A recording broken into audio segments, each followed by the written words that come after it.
probably start to hear a few themes running through. I think pretty much all three support people talked about a variety of challenges that our students come into our classes with. Not news to us. You probably know that already. What I would like to know, and I'm sure some of you are wondering, are what was that moment when you decided you wanted to return to learning, and what brought that on? John, do you remember? What brought it on for me was I see my life going, and I didn't want to leave my life like that. I didn't want to be a grubby all my life, or I'm schizophrenic too. And that was in my way too, because like being a drug addict and being schizophrenic, it puts your mind other places. So therefore, you're doing the drug, and then your mind is here and trying to get off, and your mind says, no, do it because it's good to do. So then I come to the conclusion, it's no good because where am I getting at? I didn't know, but the only place I'm getting is back to where I am.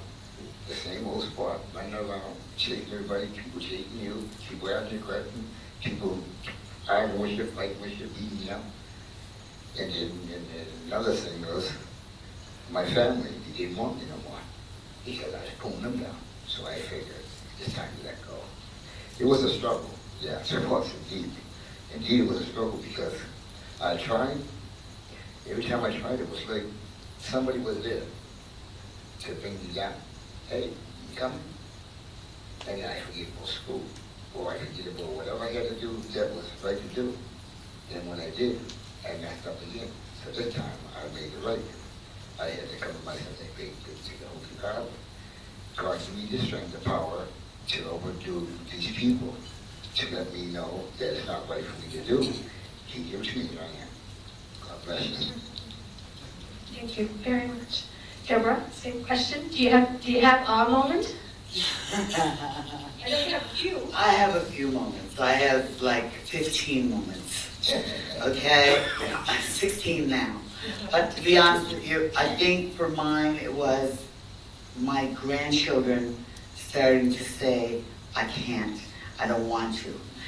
You know, and I think I thought, I don't want the same life for my grandbabies as for me. You know, and I don't want them to feel like they can't.